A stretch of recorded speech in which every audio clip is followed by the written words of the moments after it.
সব প্ৰথমতে নমস্কাৰ, মই চবকে জনাব খুজিছোঁ যে ইয়াত বিশেষকৈ আপোনাৰ লেডিজ জেণ্টছ আৰু কিডছ চবৰে মানে দিছ উড বি ওৱান গ্ৰুপ, এটা ৰুফৰ আণ্ডাৰত গোটেইখিনি বস্তু ইয়াতে কৰিব পৰা যাব।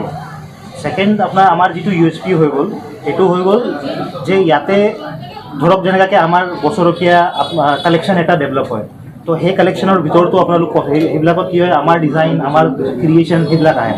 ইয়াৰ তাৰ বাহিৰেও যদি আপোনাক কিবা ভাল লাগিছে ইণ্টাৰনেটত আপুনি চাই, আজিকালি কি হয় মানুহে ইণ্টাৰনেটত চাই ডিজাইন যে মোক কেনেকুৱা পিন্ধিম ইয়াৰ পৰা মটিভেটেড হয়, তো সেইখিনি ডিজাইন যদি লৈ আহে আমাৰ ইয়াতে 1-to-1 কাষ্টমাইজো কৰোঁ আমি সেই বস্তুখিনি।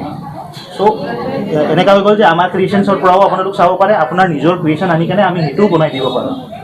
থাৰ্ড থিং হৈ গ'ল যে আমি ইয়াতে বেষ্ট কোৱালিটি প্ৰডাক্টছ আৰু ছাৰ্ভিচেছ আমি ইয়াতে কেটাৰ কৰোঁ। তো ছাৰ্ভিচেছ ইন টাৰ্মছ কোৱালিটি প্ৰডাক্টছটো সেইটো আপোনালোক যেতিয়া এবাৰ ল'ব তেতিয়া গম পাব যে কি হয় কি বিষয়ে মই কৈ আছোঁ।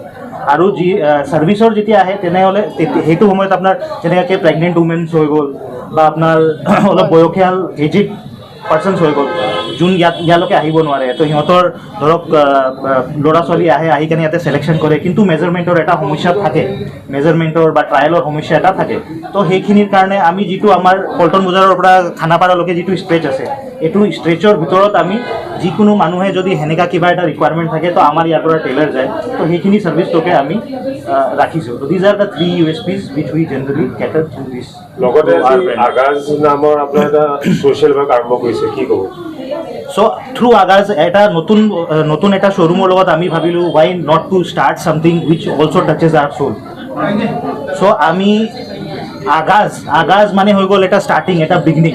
চ' this is the beginning of our story. আমি এইটোৰ লগত আপোনাৰ যেনেকুৱাকৈ অলপ ছ'চিয়েলিও বহুত মানুহ আমি চাইছোঁ যে আমি এইটো লাইনত আমাৰ 10 বছৰ হৈ গ'ল, তো মানুহ চাওঁ আমি যোনে কাপোৰ লৈ আহি কেনে অল্টাৰেশ্যন হৈ যাব নেকি বুলি সোধে যে আমাৰ এইটো বহুত মৰমৰ কাপোৰ অল্টাৰেশ্যন হৈ যাব নেকি, কিন্তু চাইজ চেঞ্জ হোৱাৰ কাৰণে বহুতবাৰ এনেকুৱা হয় যে সেইখিনি বস্তু অল্টাৰেবল নাথাকে। তেতিয়া আমাক এনেকুৱা লাগে যে সিহঁতিও আকৌ লৈ যাব নিবিচাৰে ঘৰলৈকে, সেই এইটোতো কামতে নাহে বুলি। কিন্তু এতিয়ালৈকে সেইটোৰ কাৰণে আমাৰ একো ব্যৱস্থা নাছিলে। এতিয়া আমি কি ভাবিছোঁ যে সেইখিনি বস্তু আমি ইয়াতে বস্তুখিনি ইয়াতে জমাই লৈ আৰু আমি মানুহক ফাৰ্ডাৰ মানুহক মটিভেট কৰাৰ কাৰণে আমি আপোনালোকৰ থ্ৰু দি এইটো আমি মানুহক এইটোও ক'ব বিচাৰিছোঁ যে সিহঁতি যদি নিজৰ পুৰণা কাপোৰ কিবা আনইউজ কাপোৰ যিখিনি বেলেগৰ কাৰণে ইউটিলিটিত আহিব পাৰে সেইখিনি কাপোৰ লৈ যদি ইয়াতে আহে, তো আমি ইয়াতে ফাৰ্ডাৰ কিবা এটা আউট অফ মটিভেশ্যন কিবা এটা ডিছকাউণ্ট ৰাখিম বুলি ভাবিছোঁ, যে নতুন কাপোৰ লোৱাত সেইটোৰ ওপৰত কিবা এটা ডিছকাউণ্ট দিম। আৰু আমাৰ যিখিনি কাপোৰ ইয়াতে জমা হ'ব সেইবিলাক হাইজিনিক ৰূপে ঠিক ঠাক কৰি কেনে আমাৰ ইয়াতে লায়ন্স ক্লাবৰ লগত কথা হৈছে আৰু অন্যান্য অৰ্গেনাইজেশ্যন আছে যোনে কামটো কৰে, যোনে হাত লগাই সেয়াত ফ্ৰীত কাপোৰ বিলোৱা হয়। তো সেইবিলাকত আমি পাৰ্টিচিপেশ্যন আমাৰ একদম সহযোগ থাকিব, আমি সেইবিলাক বস্তুটো পাৰ্টিচিপেট কৰিম বুলি ভাবিছোঁ। চিলোৱা কাপোৰ আৰু ৰেডিমেড কাপোৰ তেনেকুৱা কিবা থাকিব নেকি? অকল ৰেডিমেড কাপোৰে পোৱা যাব নে চিলাব? নাই, ইয়াতে আমি কাষ্টমাইজো কৰিম, কাপোৰখিনি চিলাব একদম ডেফিনেটলি চিলাব পাৰিব। আপোনাৰ যদি ইণ্টাৰনেটত আপুনি যিকোনো ডিজাইন চায়, তো আপুনি সেই ডিজাইনটো লৈ আহিলে আমি সেই হিচাপে চিলাই দিম, লেডিজৰ হওক বা জেণ্টছৰ হওক, যিকোনো বা বাচ্চাৰে কিয় নহওক। তো আমাৰ সেই same to same outfit I will try to get those outfits done. লগতে আমাৰ নিজৰো ক্ৰিয়েশ্যন আছে, যিহেতু আমি ডিজাইনাৰ হৈ গ'লোঁ, আমি নিজৰ ক্ৰিয়েশ্যন আমাৰ নিজৰ ফেশ্বন শ্ব'জ হয় বাহিৰত, তো সেয়াত আমি শ্ব'কেছ কৰোঁ। তো আগৰ পৰা আমি এইটোও চেষ্টা কৰিম যে আমি ইয়াতো যিহেতু আমি ওলাই আহিছোঁ এতিয়া, তো আমি ইয়াতো ফেশ্বন শ্ব'জ কিবা এনেকুৱা কৰাৰ চেষ্টা কৰিম যে আমাৰ ক্ৰিয়েশ্যনটো মানুহলৈ যায়। এতিয়া ফৰ এন এক্সাম্পল আমি আজি যিটো পিন্ধি থৈছোঁ সেইটো হৈ গ'ল এৰী silk is a rare silk which is generally 65% যিটো এইটোৰ প্ৰডাকশ্যন থাকে এইটো অসমতে হয়, আৰু অসমত গাঁৱে ভূঞে বিশেষ কৰি মাইকী মানুহ চবে এই বস্তুটো আপোনাৰ প্ৰডাকশ্যন উইভ কৰি কেনে এইটোৰ প্ৰডাকশ্যন হয়। তো আমি এইটো বস্তু আপোনাৰ ইণ্ডিয়ান প্লেটফৰ্মলৈ লৈ যোৱাৰ এটা মানে আমাৰ প্ৰত্যক্ষা থাকিব। আমি এতিয়া এইটো চাওক এৰী চিল্কত মোৰ কাৰণে এটা ডিজাইন কৰিছোঁ, তাইৰ যিটো ডিজাইন হৈ গ'ল এইটোতো হৈ গ'ল এৰী চিল্ক হৈ গ'ল, আৰু ইয়াতে আমি হেণ্ড এম্ব্ৰইডাৰী কৰি কেনে ধুনীয়াকৈ কাষ্টমাইজ এখন আৰু বহুতখিনি এনেকুৱা ডিজাইন আছে যিটো কাৰণ আমি এতিয়া আৰম্ভ কৰিছোঁ এইটোৰ ওপৰত কাম।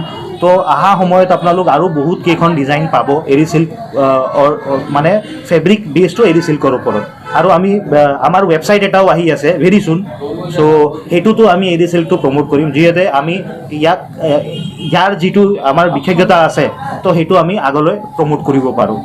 আৰু আপোনাক আমি বুলি কৈছোঁ যে আপোনাৰতো ছেকেণ্ড শ্ব'ৰুম কেইবছৰ হ'ল আপোনালোকক এইটো লাইনত, আৰু আগৰ শ্ব'ৰুমটোৰ বা এতিয়া ছেকেণ্ড শ্ব'ৰুম এই অলপ লাইক মোৰ হৈ গ'ল যেনে মই 15 বছৰ হৈ গ'ল। 15 বছৰ আগতে ফেশ্বন ডিজাইনিং কৰিছিলোঁ। এতিয়া 10 বছৰৰ পৰা মই শ্ব'ৰুম চলাই আছোঁ। এটা সৰু সুৰাকৈ কৰিছিলোঁ ষ্টাৰ্ট ঘৰৰ পৰা এখন টেইলাৰক লৈ, কিন্তু কৰি কৰি কেনে আজি GS ৰোড গুৱাহাটীৰ মানে মহানগৰীৰ মাজত যে আহিলোঁ, এইটো মোৰ মানে সপোন পূৰা হোৱা যেনেকৈ হ'লোঁ। আৰু গুৱাহাটীৰ ৰাইজে যে ইমান মৰম দিছে, মোৰ ডিজাইনছবোৰ পচন্দ কৰিছে, সেইকাৰণে মই আজি এইটো জেগাত আহি পালোঁ। সেইকাৰণে ধন্যবাদ। গুৱাহাটীৰ বাহিৰৰ পৰা বিচাৰিলে আপোনালোকক গুৱাহাটীৰ বাহিৰৰ পৰা আপোনালোকক প্ৰডাক্ট বিচাৰিলে কেনেকৈ কণ্টেক্ট কৰিব? গুৱাহাটীৰ বাহিৰৰ পৰা আমাৰ ৱেবছাইট থাকিব, যিহেতু মই এতিয়া জনালোঁ আপোনালোকক ৱেবছাইট থাকিব। ৱেবছাইট থ্ৰু দিও যোগাযোগ কৰিব পাৰিব। আৰু আমাৰ হোৱাটছআপ আছে, হোৱাটছআপ থ্ৰু দিও বহুতখিনি হয়। ভিডিঅ' কলত আমি আমাৰ ডিজাইনছো দেখাওঁ, ভিডিঅ' কলত মেজাৰমেণ্টটো হৈ যায়। আজিকালি টেকন'লজি বহুত আপগ্ৰেড হৈ গৈছে। তো সেই হিচাপে আমি আৰু গুৱাহাটীৰ যদি অসমৰ ভিতৰৰ হয় তেনেহ'লে এদিন ডেলিভাৰীৰ কথা, যে এদিন আমি পঠিয়ালোঁ, ট্ৰায়েল কৰি চালে য'ত চব ঠিকে আছে তো আকৌ ঘূৰাই পঠিয়ালে আমি সেই হিচাপে ফিনিছ কৰি কেনে পঠিয়াই দিলোঁ। এইটো হৈ আছে বৰ্তমানেও, আৰু আগলৈও আমি এইটো বস্তু কৰিব পাৰিম। সকলোকে অশেষ ধন্যবাদ জ্ঞাপন কৰিছোঁ। আজি গুৱাহাটীবাসীৰ বাবে এটা অতি খুব ভাল দিন বুলি ক'ব পাৰি, যে আজি সময়ৰ লগত খাপ খুৱাই পেলাই ইয়াতে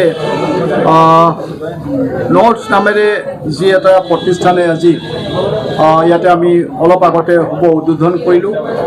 যি প্ৰতিষ্ঠানটোৰ লগত আছে বিশেষভাৱে আকাশ পাটোৱাৰী ডাঙৰীয়া, সুমিত মাস্কাৰা ডাঙৰীয়া আৰু ৰশ্মি মাস্কাৰা ডাঙৰীয়ানী। গতিকে এখেতসকলে আজি দীৰ্ঘদিন ধৰি বিভিন্ন জুৱেলাৰীৰ পৰা আদি কৰি পেলাই বিভিন্ন ধৰণৰ ডিজাইনৰ পৰা আদি কৰি পেলাই কাম কৰি আহিছিলে। কিন্তু এতিয়া বিশ্বৰ বিভিন্ন ব্ৰাণ্ডৰ সকলোবিলাক সুবিধা ইয়াতে আচলতে গুৱাহাটীবাসীয়ে পাবৰ কাৰণে সক্ষম হ'ব, য'ত নেকি তেওঁলোকে এইবিলাকৰ কাৰণে বাহিৰলৈকে যাবলগীয়া নহ'ব। আমি গুৱাহাটীতে উপলব্ধি হ'ম সেই সকলোবিলাক সুবিধা। গতিকে মই আশা কৰিছোঁ যে ৰাইজৰ সঁহাৰি পাব, আৰু আমি দিল্লী মুম্বাইৰ দৰে ইয়াতে সকলোবিলাক সুবিধা থকা এটা পৰিৱেশ আমি বিচাৰি পাম, যাৰ দ্বাৰা আমাৰ উঠি অহা বিশেষভাৱে যুৱক যুৱতীৰ লগতে অন্যান্য লোকসকলো ইয়াৰ পৰাই তেওঁলোকে সকলোবিলাক সুবিধা পাবৰ কাৰণে সক্ষম হ'ব। তো গতিকে মই এই উদ্যোগটোৰ উজ্জ্বল ভৱিষ্যত কামনা কৰিছোঁ, আৰু মই আশা কৰিছোঁ গুৱাহাটীবাসীৰ লগতে সমগ্ৰ অসম তথা নৰ্থ ইষ্টৰ মানুহে ইয়াক আদৰি ল'ব আৰু এই ক্ষিপ্ৰতাৰে আগবাঢ়িব।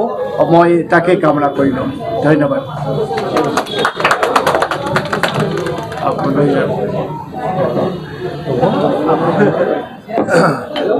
মই নটছৰ পুৰণা কাষ্টমাৰ হয়। তেখেতসকলৰ ফাৰ্ষ্ট ষ্ট'ৰৰ পৰা মই তেখেতৰ লগত জড়িত হৈ আছিলোঁ, আৰু আজি বহুত ভাল লাগিছে ইয়াতে নতুন এটা কনচেপ্টত আৰু এখন ষ্ট'ৰৰ পৰা ছেকেণ্ড ষ্ট'ৰলৈ সিহঁতি নিজকে যুৱ প্ৰজন্মই নিজকে উঠাই আনিব পাৰিছে।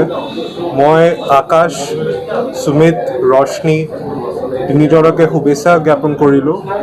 আৰু তেখেতসকলে মোক আই থিংক সুমিতে ক'লে তেখেতসকলে বিশেষভাৱে এৰী কাপোৰৰ ওপৰত বহুত কাম কৰিব। এই জেকেটকেইটা সিহঁতে পিন্ধি আছে অল এৰী চিল্ক বাই দ্য ৱে। চ' এৰীৰ ওপৰত বহুত কাম কৰিব, সেইটো ভাল কথা। আৰু কাপোৰ ৰিচাইক্লিঙৰো কিছুমান পদক্ষেপ ল'ব বুলি মোক অৱগত কৰিছে। চ' মোৰ তিনিজনলৈ মোৰ শুভেচ্ছা থাকিলে। আশা কৰোঁ যে ষ্ট'ৰটো ভাল হওক। এটাৰ পৰা দুটালৈ আহিছে, দুটাৰ পৰা অসমৰ পৰা অল অভাৰ ইণ্ডিয়া আৰু ষ্ট'ৰ্ছ হওক। My best wishes to them. Thank you.